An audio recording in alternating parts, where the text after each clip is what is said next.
9 o'clock. I'd like to welcome everyone to the June board meeting, Department of Transportation. And at this time, I'm going to ask Ann Purcell to do our benediction.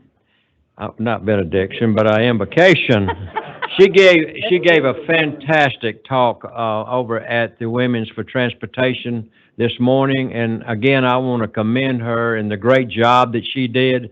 Some of you I know were there, some of you may have not been there, but you can be proud of her comments and what she said, and it's just fantastic, as well as our commissioner was there too. But he didn't want to follow her anymore because it was a little hard on him, I think, this morning, because she had her A game this morning, let me tell you, and it was proud that we have her on our board and what she means in her leadership. It's unbelievable. So thank you again, Ann, for the great job you did this morning and making us all look good. At this time, I'll ask you to give our invocation. Our gracious Heavenly Father, we come to you in prayer this morning to ask your blessing on our board members, our GDOT family, our leadership team. Help each and every one of us as we go forward on this beautiful day that you have made. Ask your blessings as we go and remember those that aren't able to be with us today. We also salute our military and their families, as well as our public safety officials. Please protect our GDOT family as they're out on the roadways continuously doing so many different things for us as a group. We do ask these things in our gracious name. Amen. We now have the Pledge of Allegiance. I pledge allegiance to the flag of the United States of America and to the republic for which it stands, one nation under God, indivisible, with liberty and justice for all.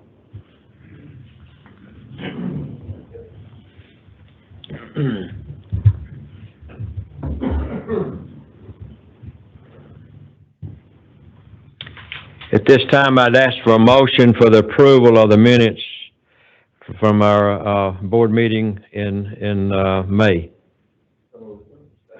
I have a motion, a second. Any questions? All those in favor signify by saying aye. At this time, I'm going to ask Albert Shelby to come and report on our July letting. Well, good morning, Mr. Chair, Commissioner, and members of the board. How you doing? I'm here to present the projects the department is proposing to advertise for the July 2021 letting. So, before we present July, here are the results of the FY21 so far. We have led a total of 353 projects in FY21. This chart shows the number of projects by improvement type. The value of these 353 projects is approximately $1.484 billion through the May 2021 bid awards, with 328 GDOT let projects worth approximately $1.429 billion and 25 local let projects worth $54.2 million. This chart shows the dollar amount distribution by improvement type, with maintenance, bridge, and road projects making up the bulk of these types. Here are the results of the May 2021 letting.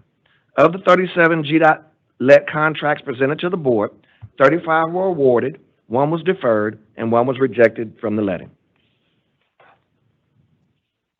So now I'm going to discuss the projects in the July 2021 letting. We have a total of 30 projects, and all are GDOT let.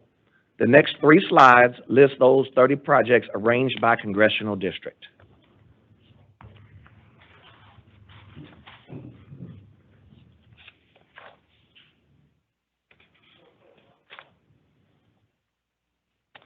So as you can see with this slide, we are letting a variety of projects throughout the state to address bridge, capacity, enhancement, maintenance, and safety issues.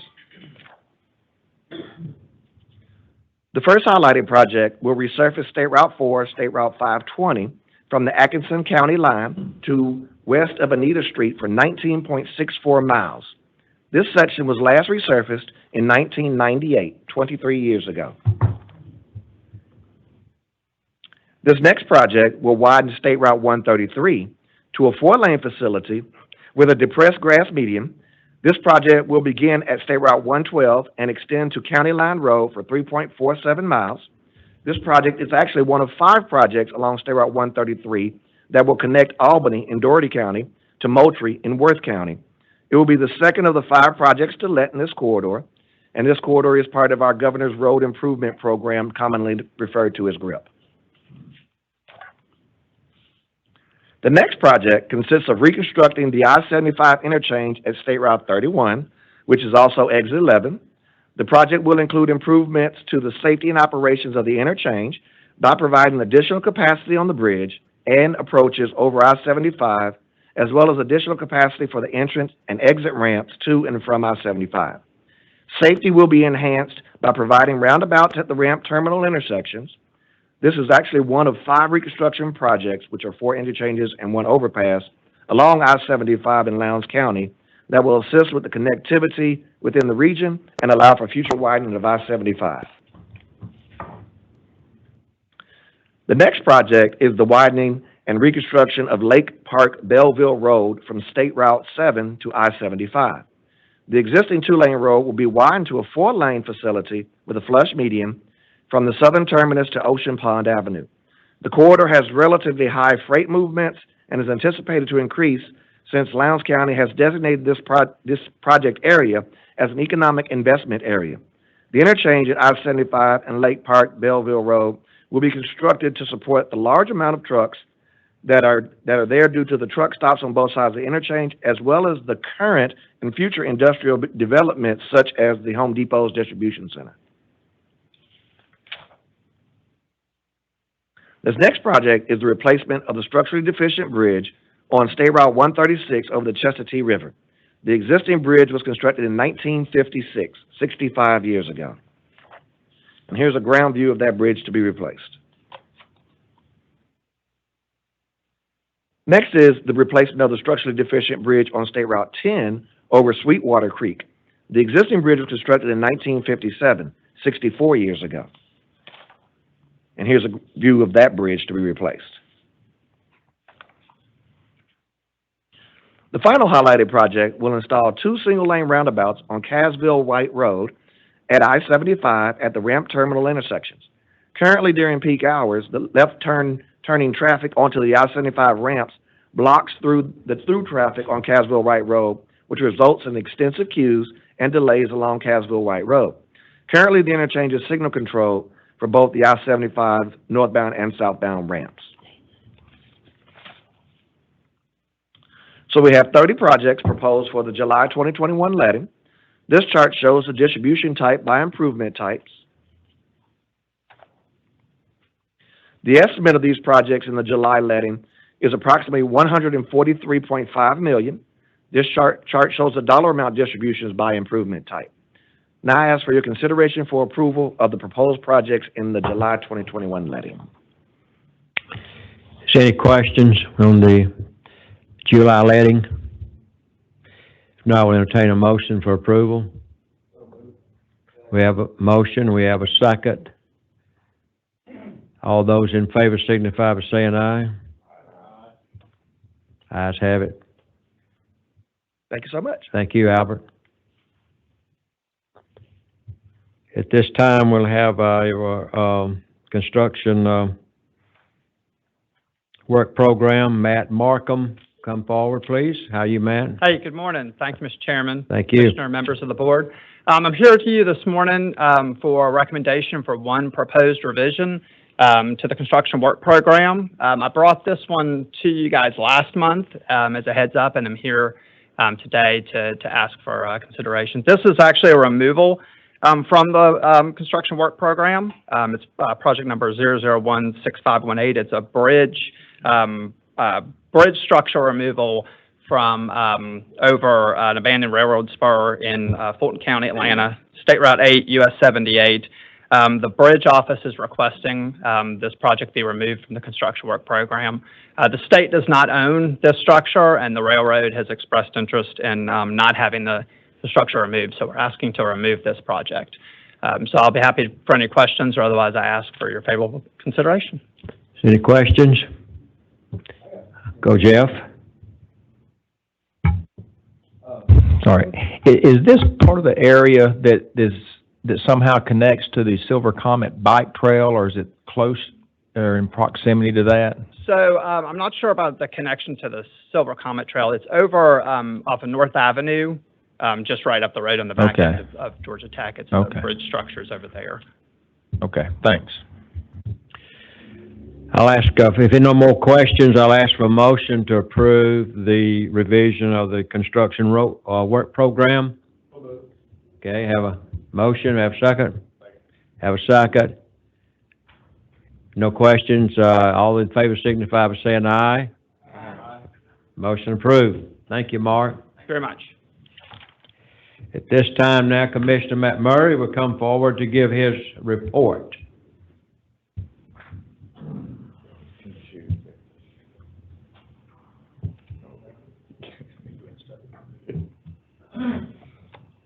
Thank you, Mr. Chair, ladies and gentlemen of the board. It's a pleasure to be with you this morning. And Ann, thank you again. I'm glad you don't have words this morning for the board meeting yet.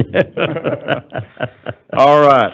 Well, as I always do, let me start with state transportation fund collections for the last month, being May 2021, which totaled $185.8 million.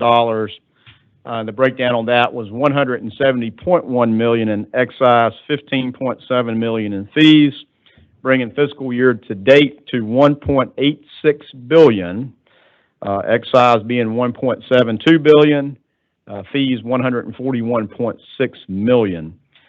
So year to date, compared to last year, would be $25.8 million less compared to last year. Now, let me explain that. As you remember, or direct your memory back to April of last year, there was an audit correction by the Department of Revenue that added $90 million additional dollars to our revenue collection back then. And of course, April of last year, we saw some significant traffic decreases, and so that was a very nice adjustment. But the comparator, if you remove that additional $90 million, we're about $64 million ahead of where we would have been last year without that audit adjustment.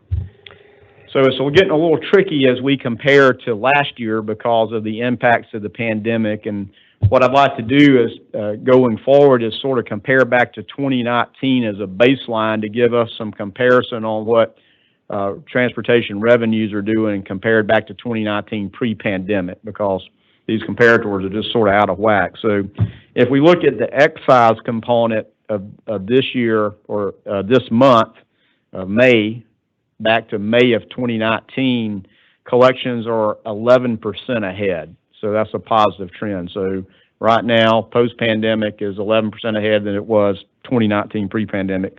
Transportation fees, comparatively speaking, from May of 2021 to May of 2019 are down 8%, which is not a surprise because obviously, especially the hotel part of that has not bounced back yet, so completely back. But only 8% in comparison is pretty robust. So if you put those two numbers together, year to date 2021 to the same year to date 2019, collections are about 1% ahead of where they were in 2019. So sort of saying that our collections are pretty much steady as compared to 2019. So I think that's encouraging news. Now, let me move into our employment data for ending last month. 3,551 full-time staff, 71 maintenance labor workers. We hired 30 employees and separated 38 employees. So that's where those numbers stand. Our procurement of professional services update for May, 188 contracts were executed, totaling $75.5 million for engineering, design, right-of-way, technical services, all those kind of things, which brought our fiscal year to date to 1,663 contracts that total $509.8 million. So let me not go past that. That's over $500 million of contracting to deliver the projects that get us to your approval of Albert's proposals of getting projects out the door. So that's tremendous. And again, we've got another month to report. So I think we'll have another banner year in getting work out the door. Okay.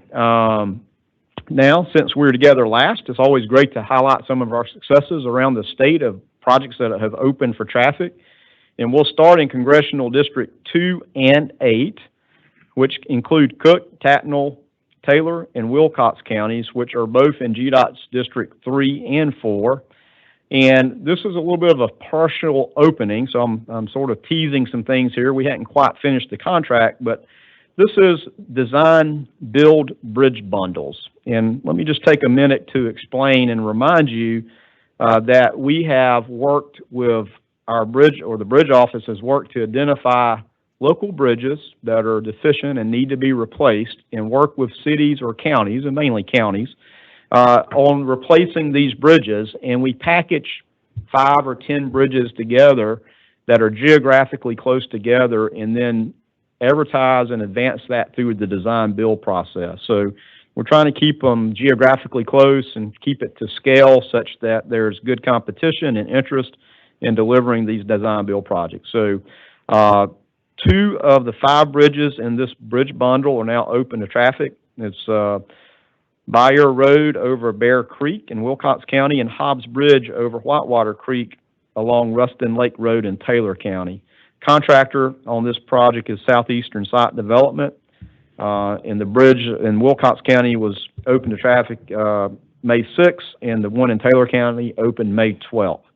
The total project investment's about $10.4 million, all state funds of that, and the project's completion, the rest of the project's scheduled complete later this year. So look forward to announcing the remaining 3 projects, but like to announce that milestone event again of doing things a little innovatively and different instead of one at a time by bundling bridges together. And there's a picture of Bear Road. And there's a picture of Hobbs Bridge Road. Now let's move to the next project, which happens also to be in 2 congressional districts, both Districts 2 and 3. And this is a TIA project in Harris and Muskogee counties, which is also GDOT District 3. The project consists of a little over 3 miles of widening for 3 passing lanes on State Route 219, beginning north of Mulberry Creek in Muskogee County and extending north of Till Circle in Harris County. Contractor was Southeastern Site Development, and I'm proud to say that these passing lanes opened up the first part of May.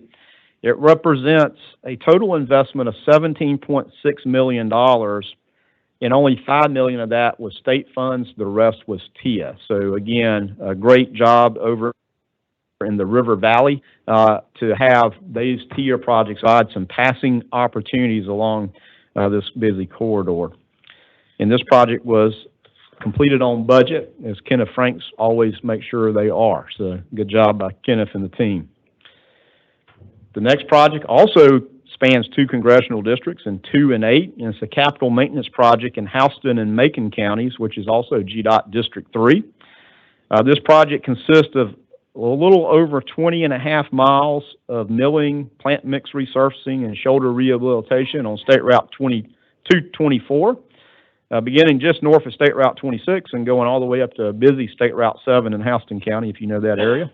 The contractor was C.W. Matthews Contracting Company. It opened to traffic on May 3rd, and the project represents an investment of about $4.9 million in capital maintenance. Project was on schedule and on budget. There's great pictures of those improvements. Moving into now a project that spans 3 congressional districts, Congressional District 5, 11, and 13 in Cobb and Fulton counties here in GDOT District 7 in Metro Atlanta. Project consists of concrete slab rehabilitation on the very busy section of I-285 from State Route 14 all the way over to Paces Ferry Road. The contractor was Consolidated Concrete Constructors. The last rehab on this project was about 18 years ago, so capital maintenance rehabilitation was needed for those concrete slabs. This represents a $27.6 million investment of state funds on this project. And there, as you can see, the before on the left, you see some of the work on the right. As you can see, those concrete slabs were in desperate need of repair, and there's still more work to be done, believe it or not, on 285. The next project is in Congressional District 10, and it's a capital maintenance project, again, in McDuffie, Tolliver, and Warren counties. It's GDOT District 2. Again, concrete slab rehabilitation, this time on I-20, from State Route 22 to State Route 17 there in Thompson. That's milepost 148 to 172. The construction contractor was Pittman Construction, and opened, they finished up May 16th last month. Represents a $21.2 million capital maintenance investment, and this project was on schedule. The last project I'll highlight today is in Congressional District 11, another capital maintenance project here in GDOT District 7 in Cobb County. It's resurfacing on US 19, which is also State Route 3, that starts at State Route 5 connector, which is also called Barrett Parkway. Many of you know where that is. Goes all the way up to the Bartow County line. The contractor was C.W. Matthews Contracting Company, and it opened to traffic on May 20th. And there's a good aerial photo of a very busy resurfaced intersection there in the corridor. Now let me move away from projects that open to traffic, and as always, inform you of some honors and recognitions that we've received since we were together last time. And this first one I'm really excited about because it is from the Institute of Transportation Engineers honoring a GDOT employee. The ITE, as it's called, is an international membership association of transportation professionals who work hard to improve mobility and safety for all transportation system users and help build smart and livable communities. I want to congratulate Kate Shearin. Kate is our Metro Atlanta Signal Operations Engineer who received not one, but 3 honors from ITE. Kate was presented the Joseph M. Thomas Outstanding Young Member Award. She was also named the 2021 Southern District's Rising Star and also named 2021 ITE Young Leader to Follow Award. So let me tell you about these awards in recognition of Kate.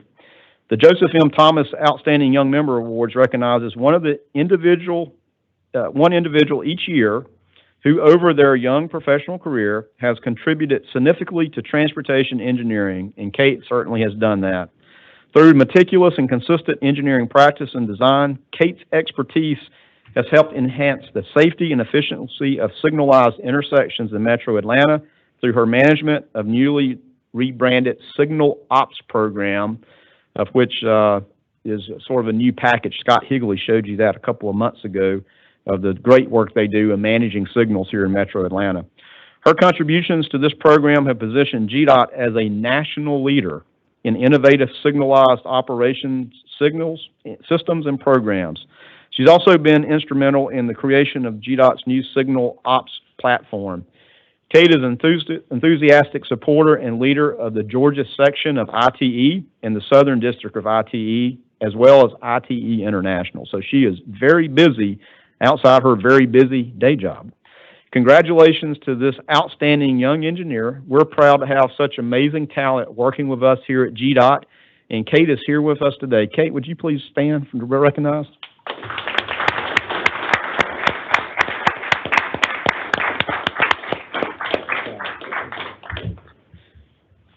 I've known Kate, well, she's a young engineer, so I hadn't known her that long, but she is outstanding, and if you're ever worried about the traffic signal changing, that's who you contact. She can make them all change. So, Kate, congratulations. Very proud of you, and again, proud for your service to ITE outside GDOT's normal work day and everything that you do. So, congratulations. I feel like an infomercial, but wait, there's more awards. So this is a great opportunity in more award news from the Georgia Technology Authority. It was recently selected GDOT's Division of Finance as a 2021 Technology Innovation Showcase honoree in its Business Process Innovations category. That's a mouthful. This showcase actually highlights only 7 projects from across the state of all state agencies, that display innovative uses of technology and enable agencies to better meet constituent expectations, improving operations and efficiencies, and also to conserve taxpayer dollars. GDOT's Division of Finance was recognized for its success in effectively reducing invoicing processing time using a tool called Perceptive Content. Prior to using Perceptive Content, the department's invoicing process was performed manually. Think about your house. You get bills in the mail and they stack up and you got to pay them, right? We get lots of bills, lots of invoices. It was taking us on average 25 to 35 days to process those invoices. Recognizing the need for a more efficient method, the Division of Finance adopted the Perceptive Content invoice processing software. With the tool's automation, the standard has gone from 25 to 35 days to 8 business days, or 8 days total, not business days, 8 days. And the paperless features reduced paper waste and, by using electronic invoices. Literally, paper was mailed. We had to mail from office to office to office to touch paper previously. It's all electronic now. So you can relate to that in your private world. If you have an e-pay, it's a lot easier if you just do that. But we have lots of different invoices, lots of different processes, and the Division of Finance has to line up the budget categories to the right budget programs for all those bills and invoices we get. So really not only improved efficiency, but also accuracy as well.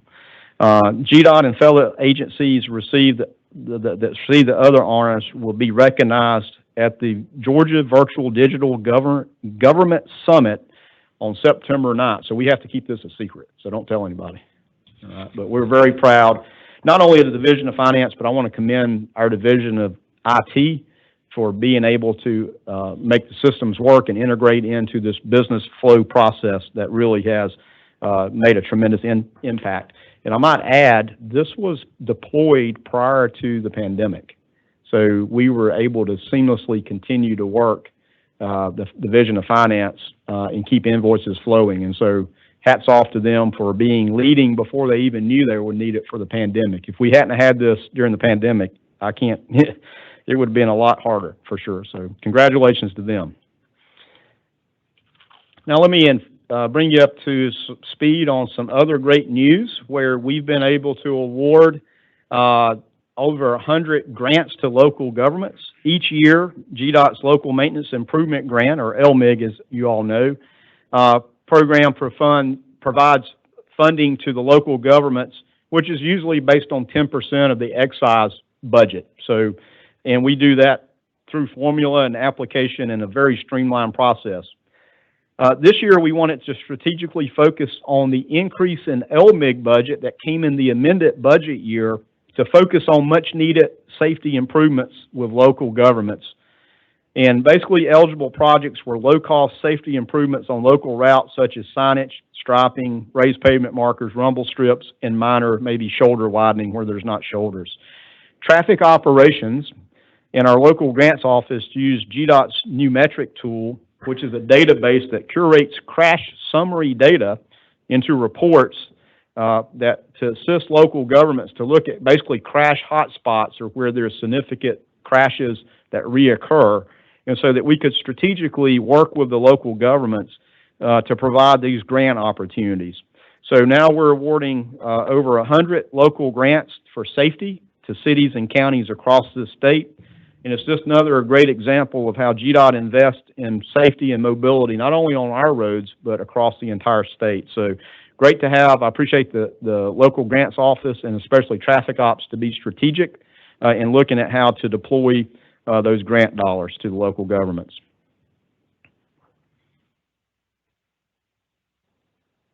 As I mentioned in our staffing report, I mentioned the maintenance labor workers number and always report on that, which is the gateway and entryway into our maintenance section, into our maintenance operations when you think about our districts and our routine maintenance crews.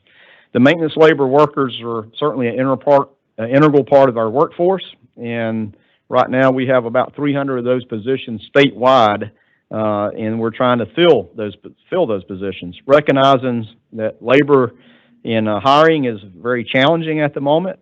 HR has really taken a tactical and strategic approach to recruit and fill these positions by working with the Office of Strategic Communications to deploy a recruitment campaign, basically. And this campaign utilizes our established HR processes and our brand that's called Experience GDOT, and the tagline is "Come Grow with Us." And again, trying to talk about an opportunity for career trajectory if you join the GDOT team. We focus clearly on communicating to recruits the benefits of working at GDOT, emphasizing the public service aspect as well as the stewardship to try to attract candidates. Working closely with HR and recruiting, the communications team and the district communication officers will promote new hiring efforts that we've developed from a recruitment toolkit for our districts and the general office as well.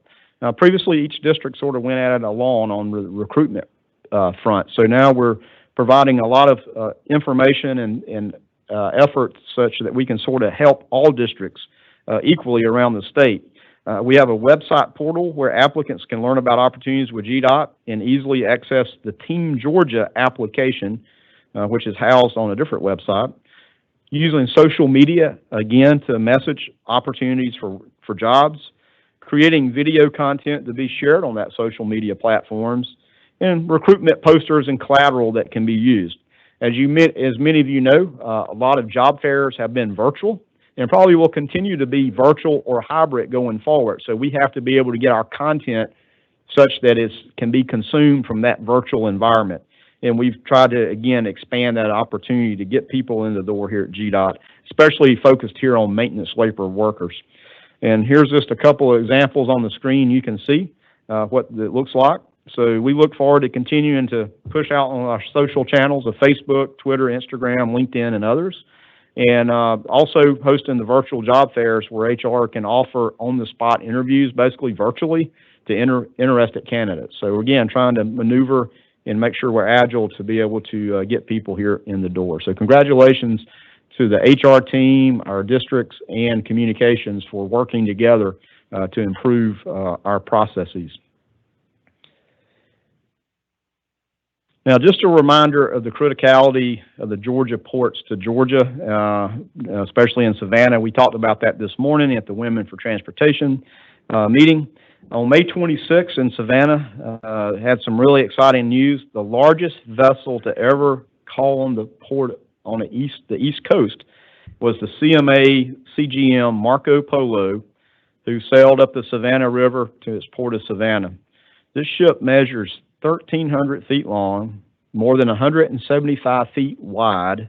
It can carry 16,000 20-foot shipping containers. So 16,000 is the largest ship out there now. So to put this in perspective, that's about 3.5 football fields, a little bit more than 3.5 football fields long. And as you can see, the Savannah Harbor project, and you've been updated not too long ago, that project of dredging is still well underway. A lot of the channel has been dredged, which will make it even easier to get these type of ships in.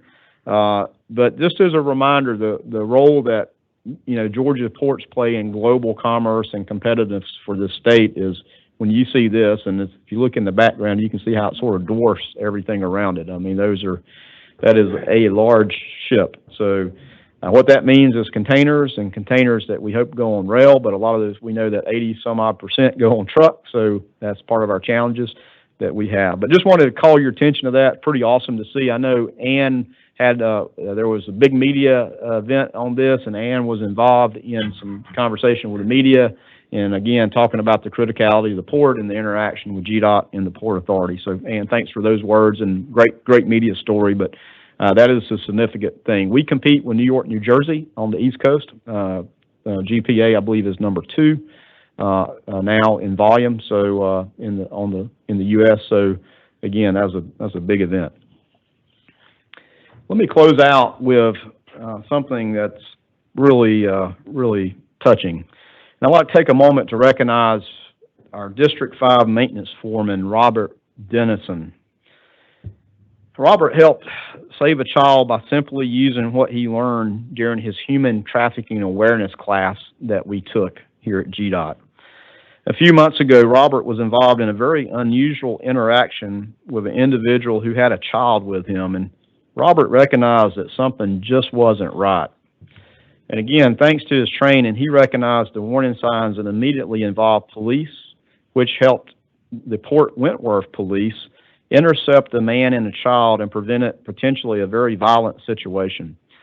Due to his actions, Robert was commended by Governor Kemp and First Lady Kemp just a few weeks ago. As you know, GDOT has been working with the Grace Commission and the Georgia Department of Administrative Services on combating human trafficking through public education initiative across our entire transportation network here in Georgia. We've also undergone human trafficking training for employees, of which Robert had taken, which has really gave him the tools to know what to spot in a dangerous situation. And again, educating our staff and continue to educate our public on this horrific event of human trafficking and the like is an example for all to follow, I think, in what Robert did. And I think it's best if we play this clip in his own words, what this situation is and what a point of pride it should be for us to have somebody like this working for GDOT. Is being recognized for his heroic actions tonight after stopping a human trafficker in Port Wentworth. A few months ago, police say Robert Denison was stopped on the side of Highway 17 when a man came up and asked him to keep a young child. Denison says he told him he couldn't do that, but he could give him the number to call Port Wentworth police. Well, according to Denison, the man said he couldn't talk to officers because they were surrounding his girlfriend's house. Denison says he saw that as a red flag and called police himself. The guy ended up going around the curve from us and hiding, and while he was around the curve, he actually put a ballistic vest on him and the child. And when the police department got to him, he had several AR-15s and several pistols, and was planning on going back to the police department having a shootout with them. Denison says he was able to recognize what was happening thanks to Georgia's human trafficking training program.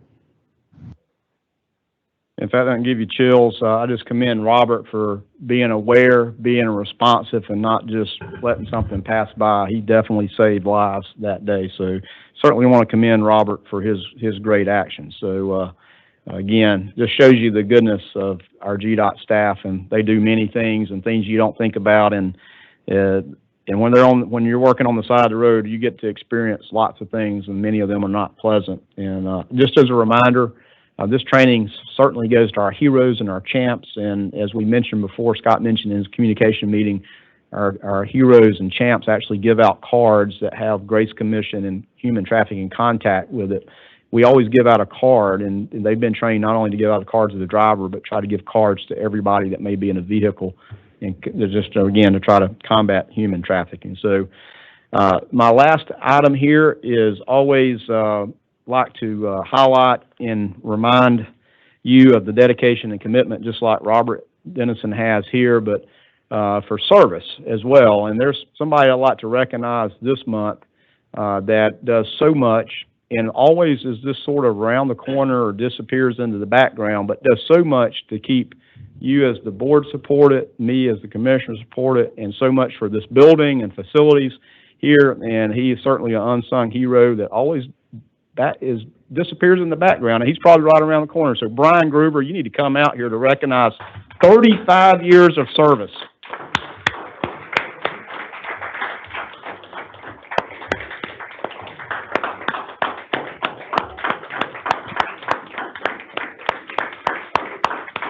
That means come all the way up here, Brian.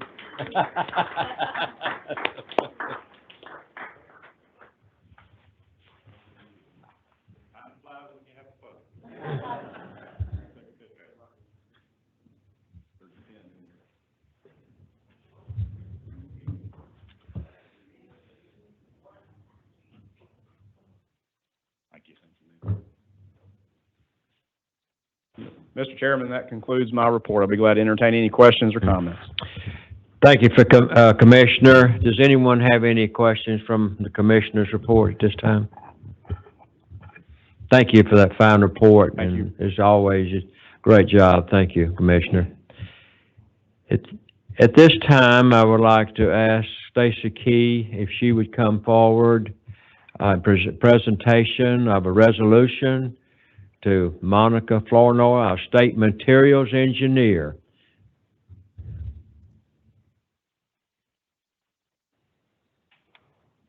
Good morning. It is with great honor that I present this resolution on behalf of the State Transportation Board to Monica Flournoy for her service and contributions to the State Transportation Board. So with that, a resolution by the State Transportation Board. Whereas Monica Flournoy is a licensed professional engineer holding a Bachelor's of Civil Engineering degree from Georgia Institute of Technology. Monica has varied experience in field construction, claims analysis, contract administration, construction bidding, and material and testing.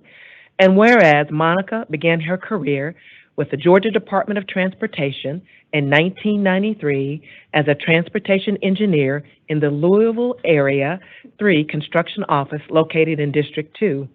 In 1996, she was promoted to construction claims engineer, overseeing the review of statewide and area office contractor disputes, as well as administering claims avoidance training. In 2000, Monica transferred to the Office of Construction as a construction office engineer, processing contract modifications and overseeing contractor pre-qualifications. And whereas just 1 year later, Monica was promoted to Assistant State Construction Engineer as responsible for the management of budgeting, the selection process and negotiation of contractor engineering, and inspection services contracts. In 2013, she was promoted again to Office Administrator for Construction Bidding, where she managed the monthly letting and the contractor pre-qualification and registration processes. Most recently, in 2016, she was named the State Material and Testing Engineer, overseeing statewide work and central laboratory functions to ensure quality and durability of all material that are utilized in the department's construction projects. And whereas, in addition to her exemplary engineering contributions, Monica's leadership has challenged offices to increase efficiency by improving processes. During her time with the department, Monica undertook a workflow review in the Office's material and testing, as well as bidding administration.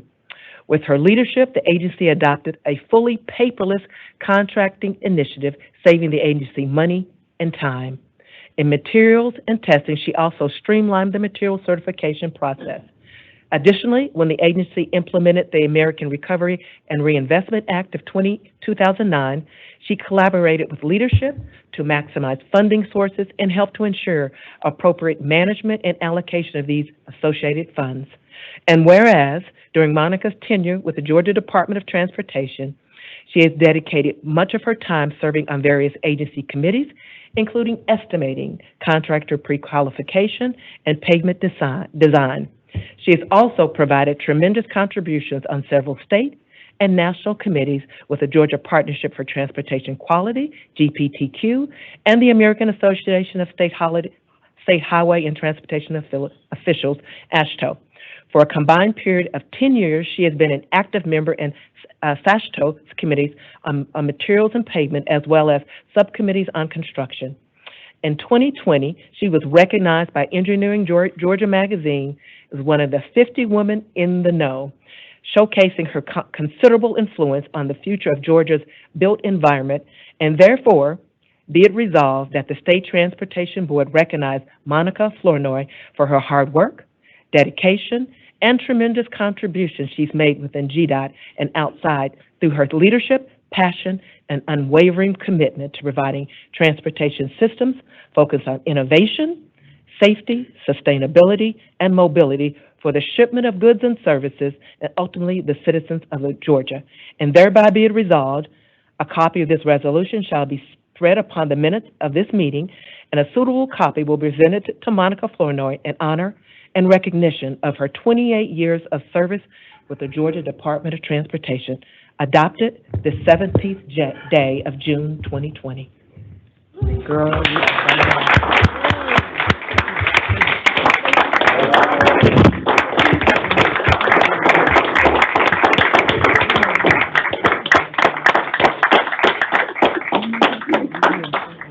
I need a motion on that resolution, please. Second. All those in favor signify by saying aye. Congratulations.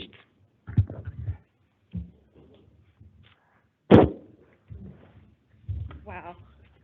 Thank you. I'd just like to say thank you for everyone that I've worked with GDOT, our industry, national associations. It was a great career here at GDOT, and I can't thank Russell, I can't thank Meg, and I can't thank Mark enough for allowing me to do my job over the last 28 years. So thank you, board, for this wonderful presentation. Thank you.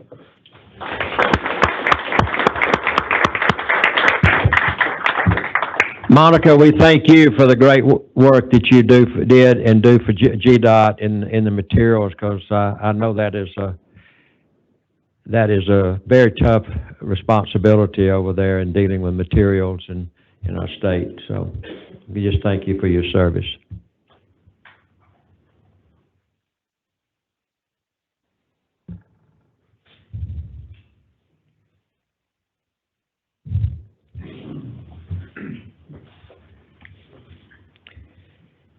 At this time now, we'll hear our committee reports. Legislative Committee first.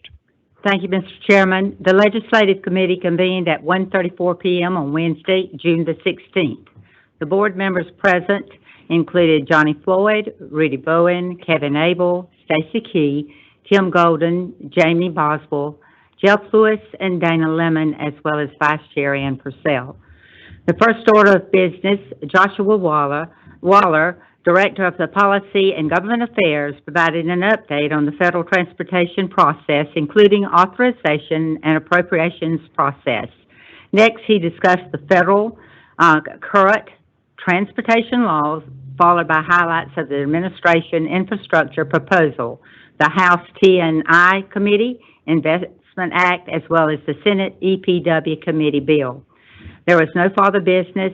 The meeting was adjourned at 2:02 p.m. That concludes my report.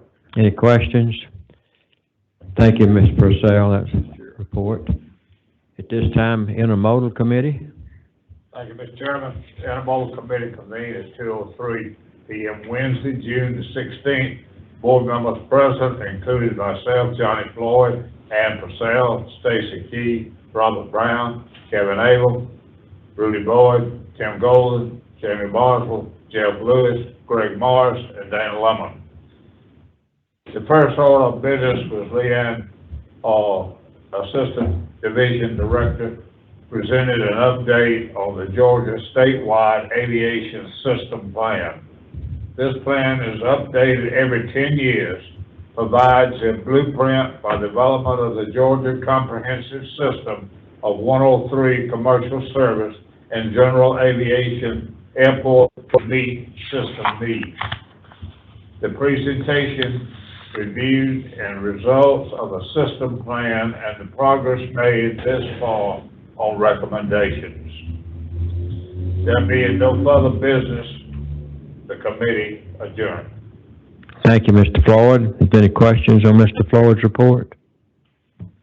Thank you. At this time, with a quick report on the Property Utilization Committee. The Property Utilization Committee convened at 2:30 p.m. on Wednesday, June 16th. Board members present included myself, Robert Brown, Greg Morris, Dana Lemon, Rudy Bowen, Kevin Abel, Ann Purcell, Stacy Key, Tim Golden, and Jeff Lewis. Patrick Allen, State Materials Engineer, provided an update on Board Rule 672-11 dealing with utility accommodations in the GDOT right-of-way. He provided an overview of the GDOT Utilities Program, discussed the need and purpose of the update to Board Rule 672-11, and asked for board consideration to open the rule for public comment. The public comment period will end on August 5th, 2021. Committee actions, I asked for a motion to open Board Rule 672-11 for a public comment period ending August 5th, 2021. Robert Brown made a motion to open the rule for public comment, seconded by Greg Morris, and unanimously approved. There being no further business, I adjourn the meeting at 2:52 p.m. I now ask the full board for a motion to open Board Rule 672-11 for a public comment period ending August 5th, 2021. You've heard the motion. Is there a second? There's a motion and a second. Any questions? All those in favor signify by saying aye. Aye. Any opposed? Motion carried. Thank you, Mr. Boswell, for that report. At this time, I'll give the report on the committee as a whole. The committee of a whole convened at 3 o'clock on Wednesday, June the 16th. Board members present included Chairman Rudy Bowen, Kevin Abel, Ann Purcell, Johnny Floyd, Robert Brown, Tim Golden, Jeff Lewis, Greg Morris, and Dana Lemon. First order of business, Chief Engineer Meg Perkle presented an update on the P3 procurement for the I-285 Express Lane. She discussed the current P3 model for the I-285 Express Lanes using availability payments. The current approach proposes two barrier-separated express lanes in each direction on the top end of I-285 and one lane express lane buffer separated along the east and west walls of I-285 to just the north of I-20 on each side. In the new P3 approach, a private revenue model will be used to ultimately expand the project scope and shift greater financial responsibilities from the state to the private sector partner. The new model brings the opportunity to expand the scope of the I-285 east and west side express lanes with an additional express lane in each direction. Additionally, the new model may provide the opportunity for additional access points and increase the potential for enhanced transit in the corridor. GDOT and CERTA will engage with the public and industry on these updates and expect to host an industry forum later this year. Secretary Kevin Abel made comments regarding the P3 procurement that will be added to the official minutes. Second order of business, Mike Dover, Deputy Commissioner, gave an update from GDOT districts. GDOT's 7th district assisted with the statewide efforts during the pandemic at mass testing and vaccination sites for providing traffic control and operational support. The districts adapted well to virtual businesses and kept the mission of the department going during this time. All districts continued to do routine maintenance and construction project oversight. District crews also provided emergency response efforts throughout the year for snow and ice storms, cleanup, and are currently preparing for future events. Committee actions, there being no further business, Secretary Kevin Abel adjourned the meeting at 3:45. Is there any questions on this report? There are none. Is any other questions become before our meeting today? If not, we stand adjourned.